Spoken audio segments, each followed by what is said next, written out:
What is your it wine? Wine professionals often ask this of each other. It simply means, which wine made you take the plunge, knowing you wanted to discover more?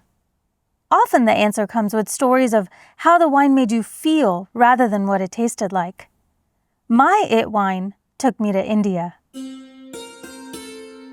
It was a 2010 FX Pickler Riesling from Austria. It was my first time having an aged Riesling.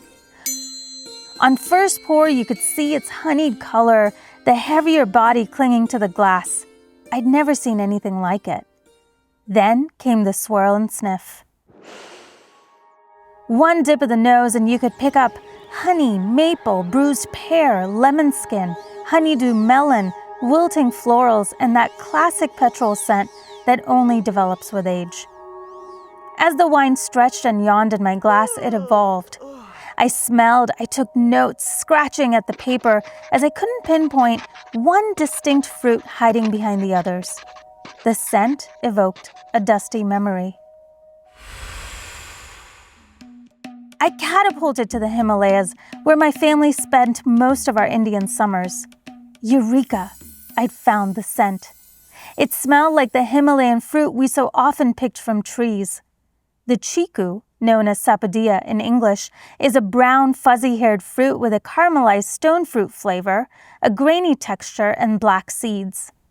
It tastes like maple and brown sugar with a distinct umami undertone, and it's usually served peeled and cut into wedges.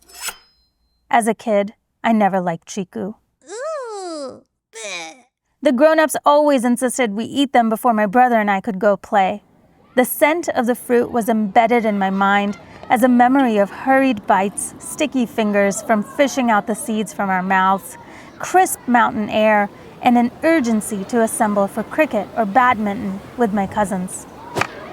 As we finished our helpings of chiku, we were allowed freedom, so we inhaled them reluctantly and quickly.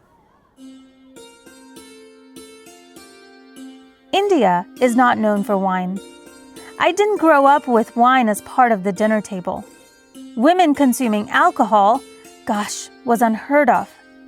Wine was simply not around, even with the grown-ups. And yet, a wine from a different side of the world linked me to my homeland.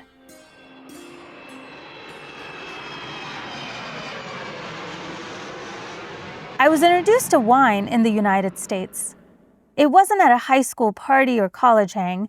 I was a goody two-shoes and had my first glass of wine with my mother on my 21st birthday at a matinee show for a play.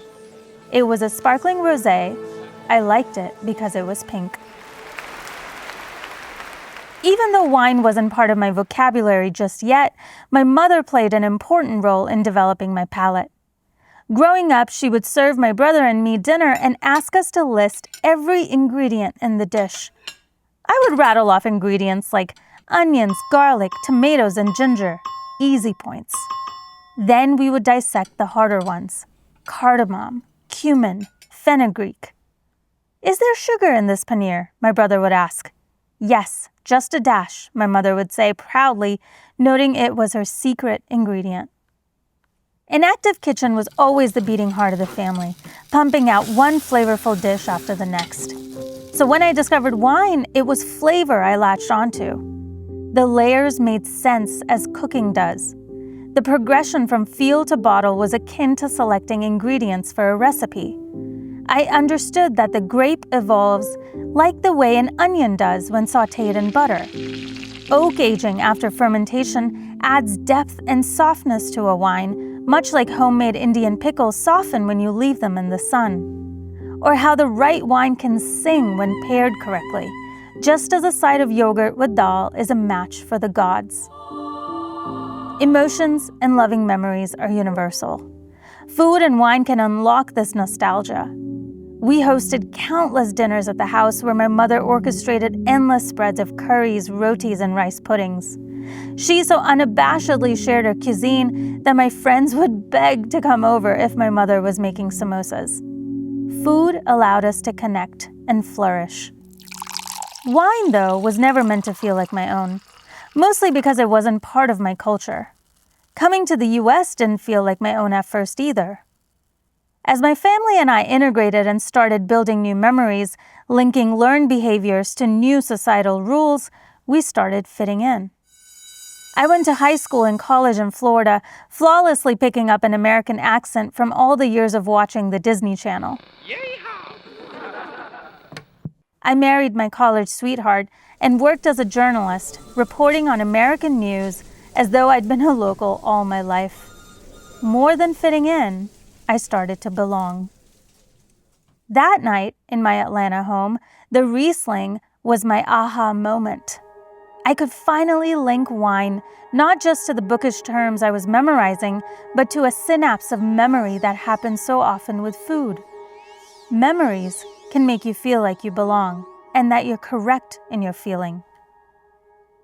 I host dinners often. It seems instinctual, watching the curry simmer on the stove and listening to the crackle of meat roasting in the oven as the fridge hungrily waits for my wine selections. I'm forever recreating the magic my mother taught me and adding an element of wine which feels like natural ascension to American adulthood. I find myself pouring our guests beautiful bottles. A Gran Reserva Cava perhaps, or a white port, something fun. We swirl and sniff our glasses together before I ask them to list what they smell. Is there a touch of sugar in this wine?